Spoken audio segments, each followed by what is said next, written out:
Very good morning friends. मैं आज आपके सामने फिर एक बार एक नए टॉपिक के साथ आया हूं। सबसे पहले मैं विजयदशमी की ढेर सारी शुभकामनाएं देना चाहता हूं।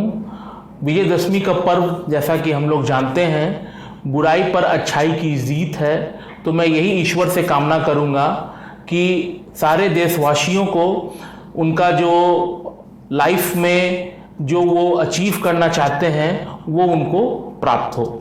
तो जैसा कि फ्रेंड आज जिस टॉपिक पे मैं बात करना चाहूँगा, ये एक छोटा सा वीडियो में बनाना चाहता हूँ कि मैंने अपने अंतिम वीडियो में 21 तारीख के वीडियो में मैंने आपसे कहा था कि यूएस की मार्केट काफ़ी वॉलेटिलिटी रहेगी। उसके परिणाम स्वरूप मैंने ये भी आपसे कहा था कि भारत का जो भी भारतीय बाजार है वो भी काफ़ी वॉलेटिलिटी रहेगा।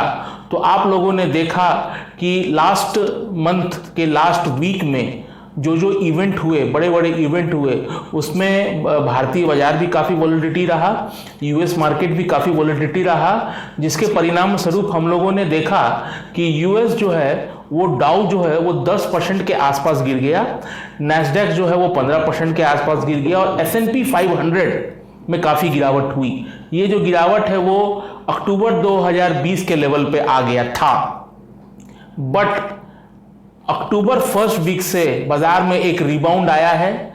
जब मैं ये आपके सामने वीडियो बना रहा हूँ तो लास्ट 2 दिन में जो डाउ है वो 2% की ग्रोथ के साथ हुआ है। अब ये ऐसा हुआ क्यों, क्या रीज़न आया जो एक बैग बाजार में रिबाउंड आया? तो जैसे मैंने आपको कहा था कि डॉलर इंडेक्स पे नज़र रखिएगा, तो अब आप देख रहे हैं कि डॉलर इंडेक्स जो 115 का हाई बनाया 20 साल में, अब वो 110 के आसपास में आ गया है।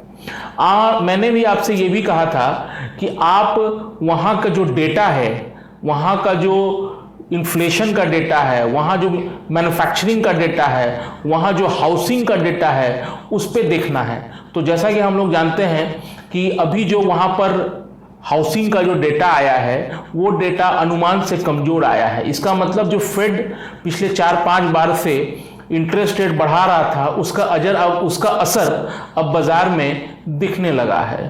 तो इसके परिणाम स्वरूप ये हुआ कि अब ये यूएस बाजार ये मान के चल रही है कि नवंबर में जो रेट हाइक होगा वो 75 ना होके 50 होगा।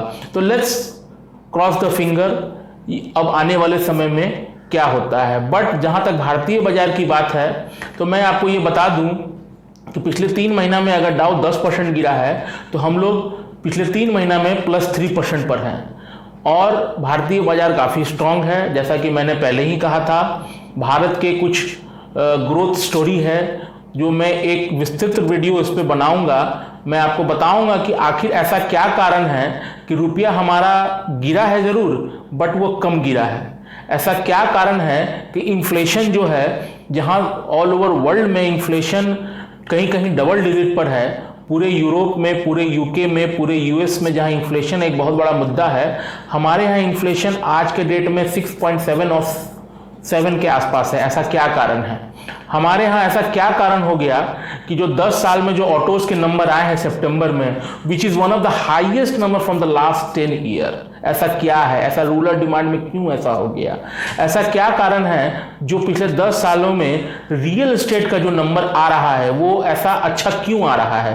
तो मैं एक विस्तृत वीडियो से बनाऊंगा भारतीय इकोनॉमी को लेकर, जो पिछले 2014-15 से कुछ इनिशिएटिव लिया गया, काफ़ी अच्छा इनिशिएटिव लिया गया, जिसके परिणाम स्वरूप अब आप देख रहे हैं वो भारतीय बाजार की ओर दिखते हुए आ रहा है। सो फ्रेंड, ये वीडियो देखने के लिए बहुत बहुत धन्यवाद। मैं आपसे निवेदन करूंगा कि ये मेरा चैनल को लाइक एंड सब्सक्राइब कीजिए ताकि भविष्य में कोई भी आपको मार्केट रिलेटेड नॉलेज चाहिए, फाइनेंशियल मार्केट रिलेटेड, वो आपको मिले। बहुत बहुत धन्यवाद दोस्तों। और फिर से एक बार मैं विजयदशमी की ढेर सारी शुभकामनाएं अपने सारे फैमिली, फ्रेंड्स, ऑनलाइन सब्सक्राइबर जो भी हैं सबको देना चाहता हूँ। बहुत बहुत धन्यवाद दोस्तों। Thank you.